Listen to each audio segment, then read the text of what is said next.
కి స్వాగతం। కాంగ్రెస్ అగ్రనేత రాహుల్ గాంధీపై ప్రధాని నరేంద్ర మోడీ ఆగ్రహం వ్యక్తం చేశారు। దేశం అట్టడుగుతుందంటూ ఆయన చేసిన వ్యాఖ్యలకు ప్రధాని మోడీ ఖండించారు। అసలు అదేం భాష అని విమర్శించారు।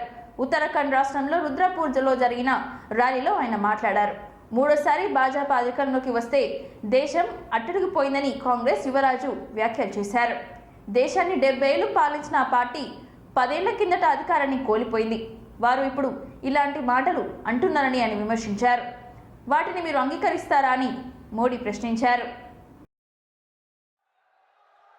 मैं सबसे पहले जो पीछे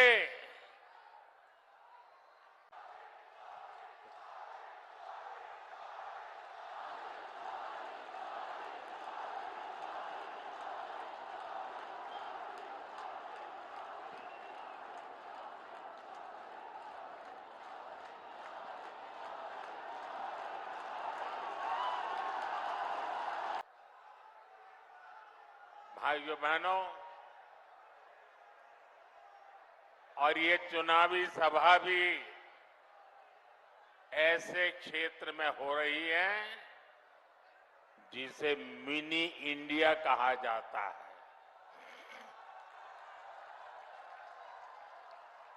और एक प्रकार से ये देवभूमि के भी आशीर्वाद है और मिनी इंडिया के भी आशीर्वाद है।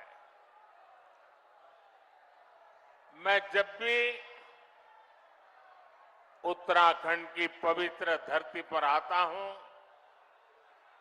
खुद को बहुत धन्य महसूस करता हूं। और इसीलिए ही मेरे दिल की गहराई से एक बात निकली थी और मैंने एक बार यहां कहा भी था, देवभूमि के ध्यान से ही उत्तराखंड को विकसित बनाना है। उत्तराखंड में भाजपा ने पहले बैंक में खाते तक नहीं थे। ऐसे होते हैं जब नीयत सही होती है, जब नीयत सही होती है तो ऐसे ही काम होते हैं। लोगों को नौकरी के अवसर बढ़ेंगे। मैंने आपसे कहा था कि यहां एम्स का सैटेलाइट सेंटर बनेगा। ఢిల్లీ మంత్రి అతిషి కీలక వ్యాఖ్యలు చేశారు। బీజేపీలో చేరాలని సన్నిహితుల ద్వారా బీజేపీ తనని సంప్రదించిందని అన్నారు। దానికి తాను నిరాకరించాలని చెప్పారు। బీజేపీలో చేరకపోతే మరో నెలలో తనను ఈడీ అరెస్ట్ చేస్తుందని చెప్పారు। సీఎం కేజ్రీవాల్ జైల్లో ఉన్నప్పటికీ ఆమ్ ఆద్మీ పార్టీ ఇప్పటికీ యూనిటీగా బలంగా ఉందని అన్నారు।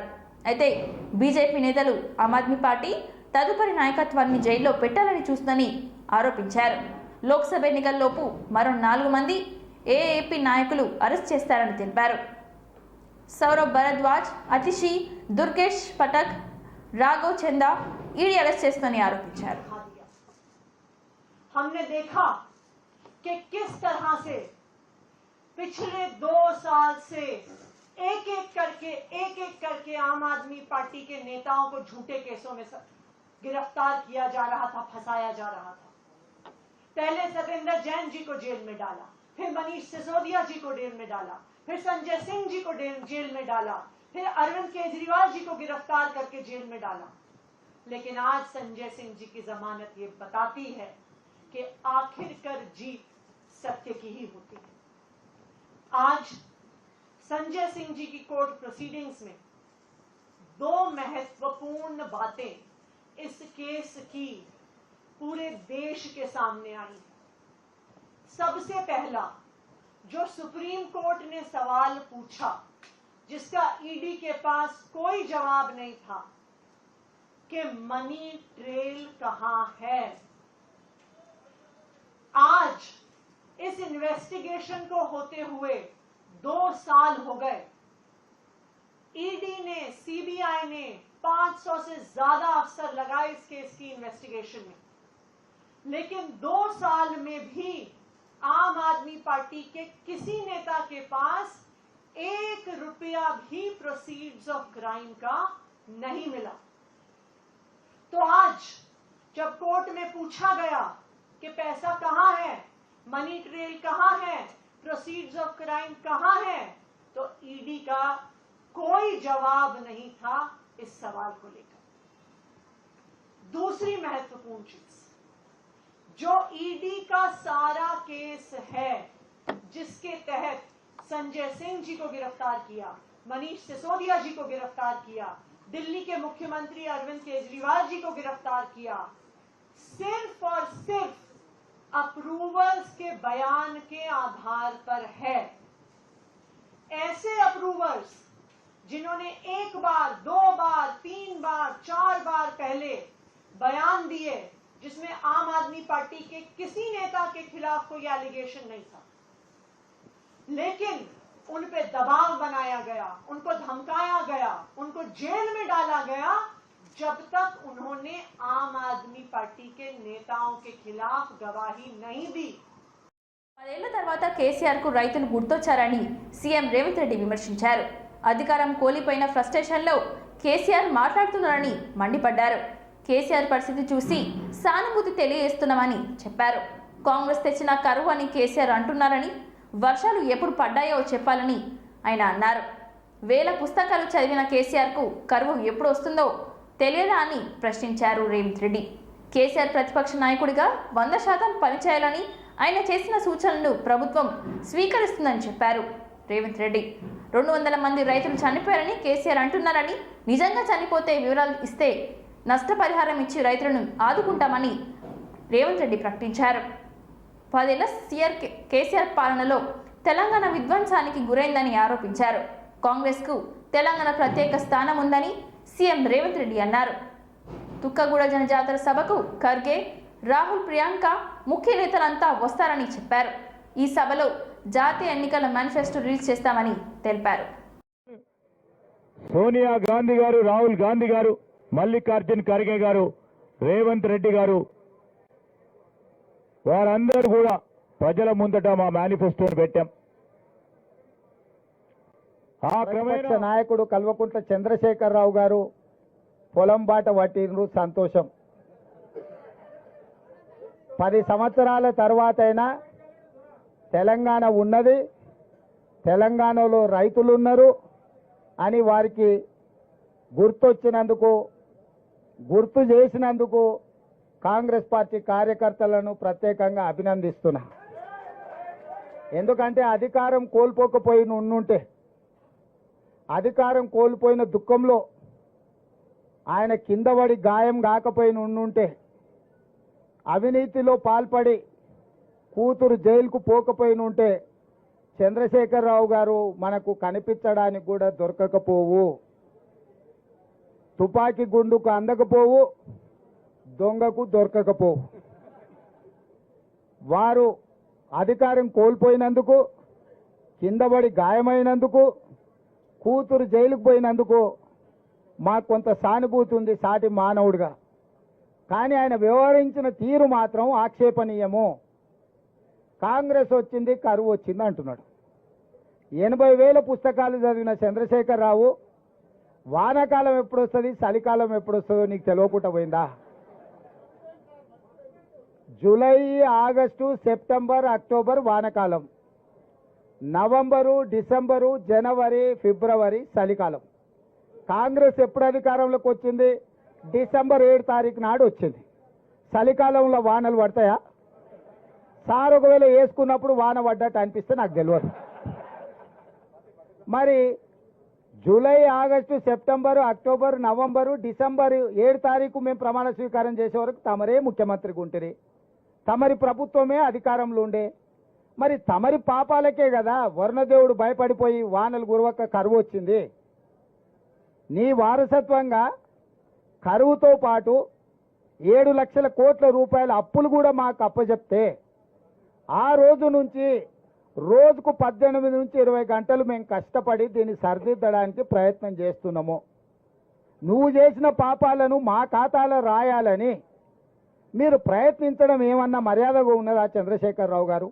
నేను ఒక్కటే అడగదలుచుకున్నా, ఏరా రాము వానకాలం అంటే నీకు తెలియదా అంటే అదెందుకు తెలియదు సార్ చలికాలంలో వస్తుందని వెనకటి కూడా భలే చెప్పిండంట.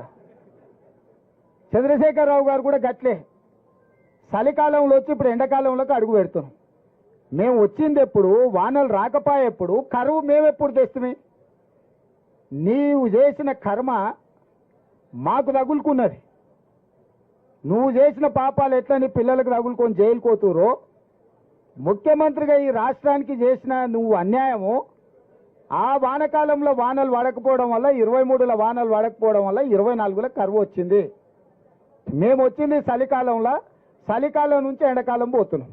నిజంగానే కాంగ్రెస్ వచ్చినాక కరువు వచ్చిందా లేదా అనేది రేపు వచ్చే జూలై నుంచి సెప్టెంబర్ వరకు వానలు పడుతున్నాయా, వానలు పడతలేవా, కాంగ్రెస్ వల్ల ఏమన్నా ప్రకృతి మన మీద పగబట్టిందా లెక్క అప్పుడు తెలుస్తుంది. అప్పుడే 100 రోజులు కాలేదు మేము వచ్చి, ఇక అది చేయలే ఇది చేయలే. మేము ఉన్నప్పుడు రైతుల ఖాతాల మేము రైతు బంధు 10 రోజుల్లో వేసినాం అన్నాడు.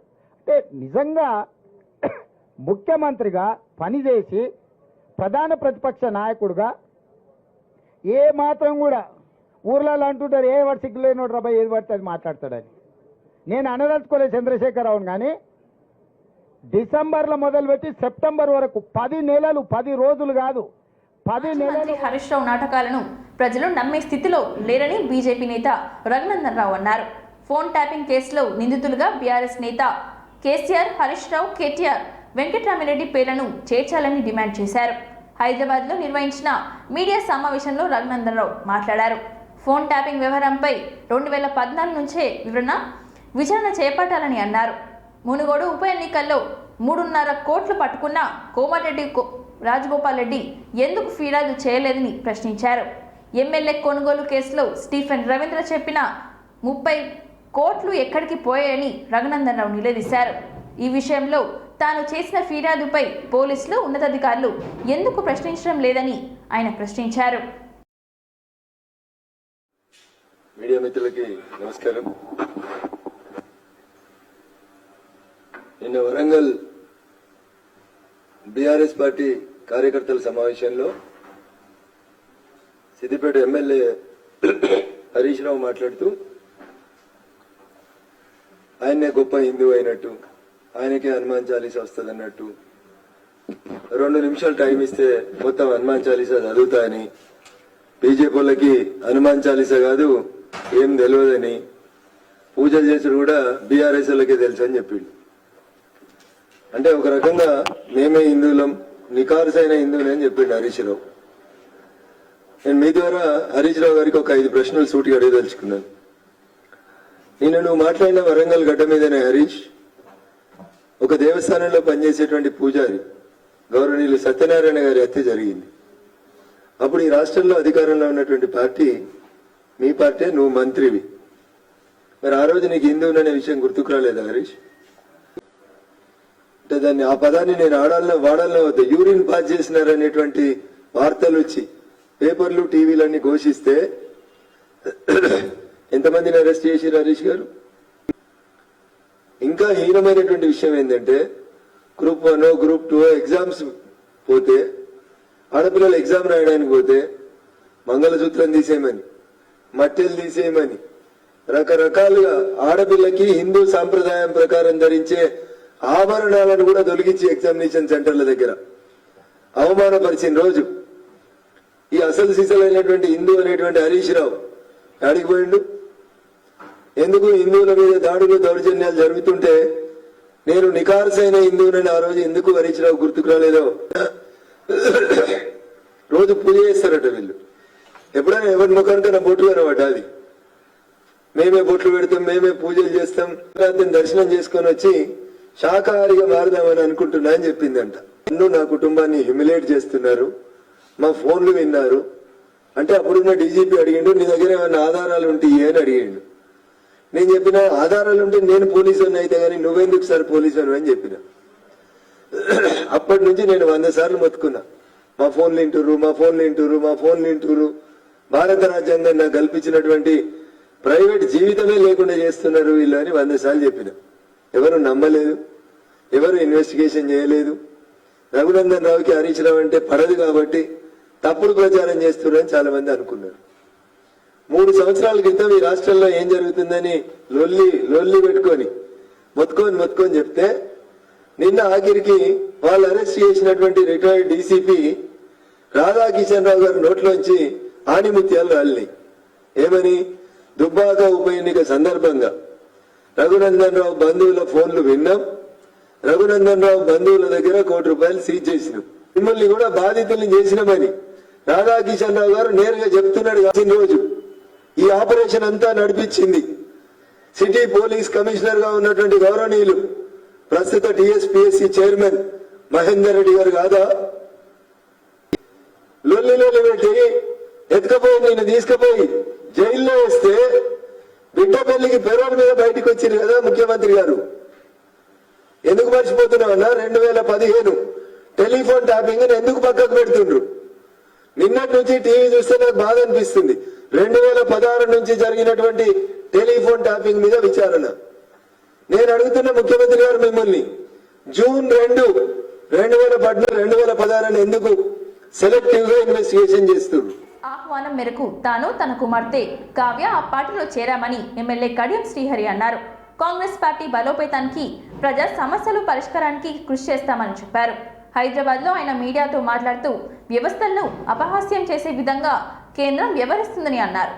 సిబిఐ, ఈడీ కేసులో ప్రతిపక్ష పార్టీ నేతలను ఇరికిస్తున్నారని, వారు బీజేపీలో చేరగానే పునీతులవుతున్నారని అన్నారు. ప్రతిపక్షంలో ఉంటే నియోజకవర్గ సమస్యలు పరిష్కరించలేం. బీఆర్ఎస్లో నాకు కేసీఆర్ ఎన్నో అవకాశాలు ఇచ్చారు. చాలా మంది ఆ పార్టీని వీడినా నన్నే ఎక్కువగా టార్గెట్ చేశారని ఆయన అన్నారు. మనవరాలి వయసున్న అమ్మాయి చేతిలో ఎర్రబెల్లి ఓటమి సిగ్గుచేటని అని చెప్పారు. పల్ల రాజేశ్వరరెడ్డి బీఆర్ఎస్కు చీర పురుగులా మారారని, నేను అవకాశ బాధిని కాదు, అవకాశాలే నా వద్దకు వచ్చాయని కడియం శ్రీహరి అన్నారు. అమ్మాయి చేతిలో చావు దెబ్బ తిన్నావు, ఇది అనిపించలేదా? ఈ అహంకారం మాటలు, ఈ బల్పు మాటలే కదా ఇంత దూరం తీసుకొచ్చింది. ఇంకా తగ్గించుకోకపోతే ఎట్లా? తగ్గించుకోవాలి. ఎందుకు నేను ఓడిపోయానని సమీక్ష చేసుకోవాలి. వాళ్ళకి ఇంకో కోపం కూడా ఉంది నా మీద. మీ మేమందరం ఓడిపోయిన వాడు ఒక్కడు గెలుచుకున్నారని వాడు కూడా ఓడిపోతే బాగుండని నిప్పు దొక్కిన కోతి కంటే అధ్వానంగా ఎగురుతాను. ఎందుకో నాకు అర్థం కాదు. భాష అయితే దారుణంగా ఉన్నది. నేను అవినీతికి పాల్పడ్డానని, నేను దోపిడీ చేశానని చాలా మాటలు మాట్లాడుతున్నారు. ఇవాళ కేసీఆర్ గారు మల్కాజ్గిరి స్థానంలో తమ పోటీ బీజేపీతోనేనని బీఆర్ఎస్ వర్కింగ్ ప్రెసిడెంట్ కేటీఆర్ తెలిపారు. షామీర్పేటలో జరిగిన మల్కాజ్గిరి కార్యకర్తల సమావేశంలో ఆయన మాట్లాడారు. మల్కాజ్గిరిలో కాంగ్రెస్ డమ్మీ అభ్యర్థిని ప్రకటించిందని, మన పోటీ ఖచ్చితంగా బీజేపీతోనేనని చెప్పారు. అసెంబ్లీ ఎన్నికల్లో జరిగిన పొరపాట్లను మళ్లీ జరగవద్దని కేటీఆర్ సూచించారు. మేడ్చల్ నియోజకవర్గంలో బీఆర్ఎస్ బలం ఏందో కూడా అర్థమవుతా ఉన్నది. లక్ష్మారెడ్డి గారు మంచి వ్యక్తి. గత 25 సంవత్సరాలుగా సామాజిక సేవా కార్యక్రమాల్లో ఏ రాజకీయం చెప్తున్నారు ఇవాళ బీజేపీ వాళ్ళు? ఏమున్నది చెప్తందుకు? 10 ఏళ్ళు నరేంద్ర మోడీ గారు భారతదేశానికి నాయకత్వం వహించిండు. ప్రధానమంత్రిగా 10 ఏళ్ల పాటు అప్రతిహతంగా కొనసాగే అవకాశం ఆయనకు వచ్చింది. అదే 10 ఏళ్లలో ఇక్కడ కేసీఆర్ గారు ముఖ్యమంత్రిగా ఉన్నారు. ఇలా కేసీఆర్ గారు ఏం చేసిండు మేడ్చల్లో, కేసీఆర్ గారు ఏం చేసిండు మల్కాజ్గిరి పార్లమెంట్లో అంటే, ఒక్కొక్క ఊరికి ఒక్కొక్క గల్లీకి తీసుకొని పోతే అక్కడ మనం చూపెట్టే కార్యక్రమాలు ఎన్నో ఉన్నాయి. ప్రతి కుటుంబానికి ఏదో ఒక రకమైన లాభం, వాళ్ళ ఒక రైతు బంధు రూపంలో కావచ్చు, ఒక కళ్యాణ లక్ష్మి రూపంలో కావచ్చు, ఒక కేసీఆర్ కిట్ రూపంలో కావచ్చు, లేదా ఇతర సంక్షేమ కార్యక్రమాల రూపంలో కావచ్చు, లేదా బాగు చేసిన చెరువుల చెప్పుకునేందుకు ఏం లేదు, చేసింది ఏం లేదు. ఇక్కడున్న కంటోన్మెంట్ రోడ్లు మనం అడిగినాం, 10 ఏళ్ళకెళ్ళి అడిగినాం. ఏమని? తూమ్కుంట నుంచి జూబ్లీ బస్ స్టాండ్ దాకా కాంగ్రెస్ వల్ల కానీ ఏం జరగలేదు. కానీ గమ్మత్ ఏంటంటే రేవంత్ రెడ్డి గారి తత్వం ఎట్లుందంటే, ఆయన మంది పుట్టిన బిడ్డలు మా బిడ్డలు అని చెప్పుకునే బాపతు. ఎందుకంటే నాకు తెలియక ఒకటి అడుగుతా, రేవంత్ రెడ్డి గారు చెప్తాడు, నేనే తెచ్చిన ఈ కాగితం, వచ్చిన 100 రోజుల్లోనే కాగితం నేనే. కేసీఆర్ 10 ఏళ్లకెళ్ళి బీజేపీతో పంచాయతీ పెట్టుకున్నాడు కాబట్టి వాళ్ళు ఇయ్యలేదు. చూసినవా, నేను ఇచ్చేసిన 30,000 కాగితాలు కాంగ్రెస్ నాయకులనే మాట నేను విజ్ఞప్తి చేస్తున్నా. అయితే జిల్లాకు ఒక నవోదయ పాఠశాల ఈటెల రాజేందర్ గారు మొన్న మాట్లాడుతున్నాడు. అది సాధ్యమవుతుందో దాన్ని బలవంతంగా మల్కాజ్గిరి మీద రుద్దే ప్రయత్నం చేస్తా ఉన్నారు. ఇక్కడ మన పోటీ భారతీయ జనతా పార్టీతోనే ఉంటది. మీకు తెలుసు, నాకు తెలుసు. పోటీ మనది. ఇక్కడ నిల్చున్న భారతీయ జనతా పార్టీ అభ్యర్థితోనే ఉంటది. కానీ మిత్రులారా, నేను మిమ్మల్ని ఒకటే కోరుతున్నా, అన్నదమ్ములారా ఒకటే ఆలోచించమని కోరుతున్నా. ఏం చెప్తున్నారు ఇవాళ బీజేపీ వాళ్ళు? ఏమున్నది చెప్తాందుకు? గ్యారెంటీలను అమలు చేయకపోతే కాంగ్రెస్ లో మిగిలేది 6 నేతలేనని అన్నారు కరీంనగర్ బీజేపీ ఎంపీ బండి సంజయ్. కరీంనగర్ జిల్లాలో ఎంపీ కార్యాలయంలో చేపట్టిన రైతుల దీక్షను విరమించిన అనంతరం మీడియాతో మాట్లాడారు. 6 గ్యారెంటీలను అమలు చేయకపోయినా 600 కోట్లు అమలు చేసినట్లుగా మీడియాలో యాడ్స్ ఇస్తూ ప్రచారం చేసుకోవడం సిగ్గుచేటని విమర్శించారు. 6 గ్యారెంటీల హామీలను అమలు చేయడం చేత కాదని కేంద్రానికి లేఖ రాసే దమ్ము కాంగ్రెస్కి ఉందా అని ప్రశ్నించారు. చేత కానిది ఒప్పుకుంటే కేంద్రాన్ని ఒప్పించి నిధులు తీసుకొచ్చే బాధ్యత తాను తీసుకుంటానని అన్నారు. ప్రజాస్వామ్యబద్ధంగా ఎన్నికైన ప్రభుత్వాన్ని దించాలనే ఆలోచన బీజేపీకి లేదని అన్నారు బండి సంజయ్. భారతీయ జనతా పార్టీ కార్యకర్తలకు, నాయకులకు, పాత్రికేయ మిత్రులందరూ కూడా హృదయపూర్వక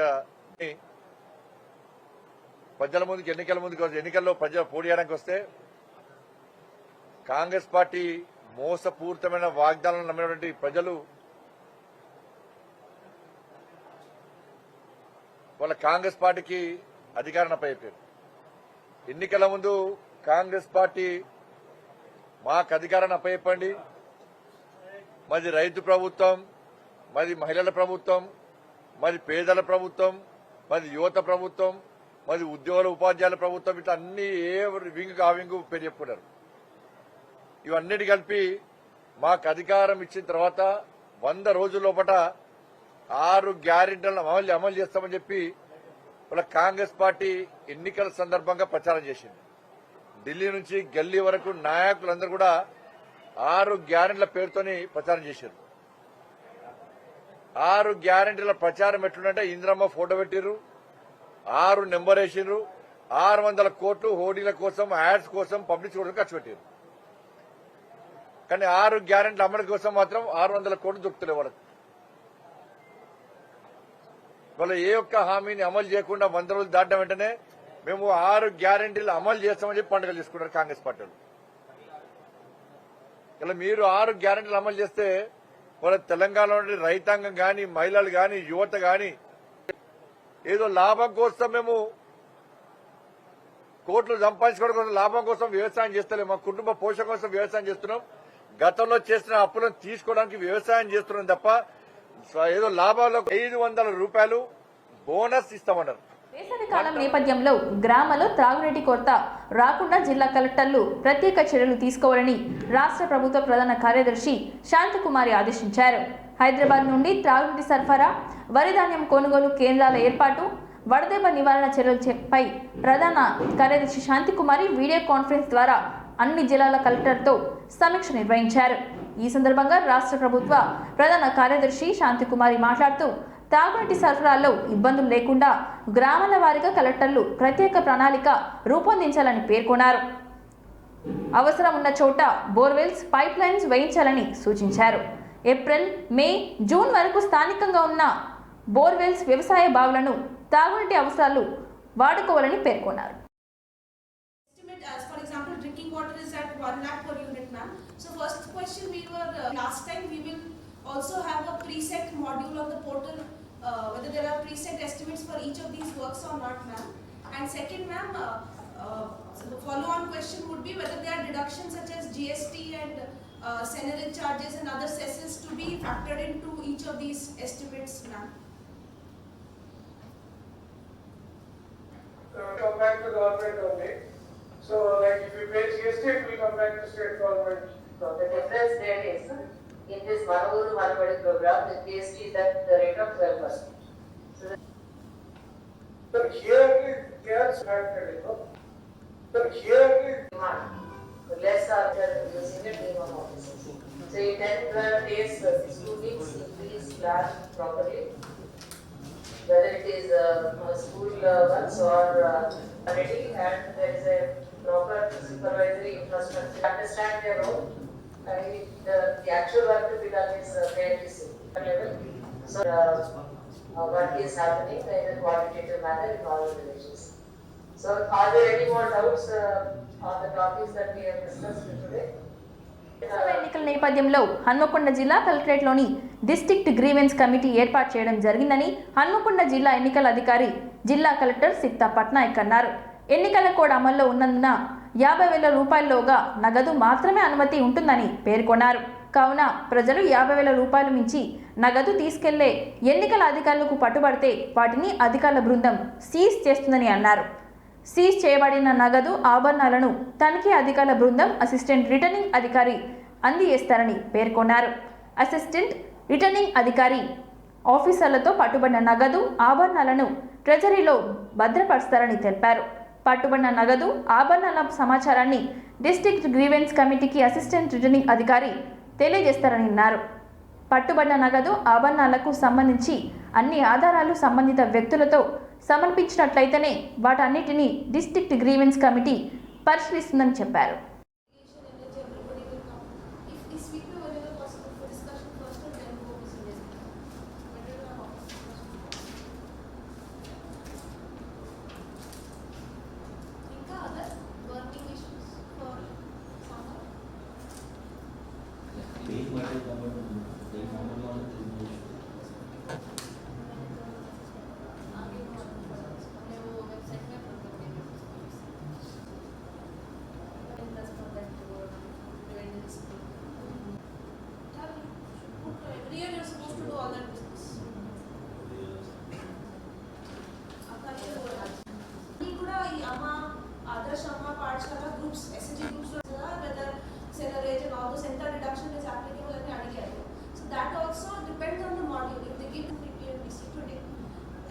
ఇంతటితో ఈ వార్తలు సమాప్తం. మరిన్ని వార్తలతో మళ్ళీ కలుద్దాం. చూస్తూనే ఉండండి ఓరుగల్లు 9 నేషనల్ టీవీ.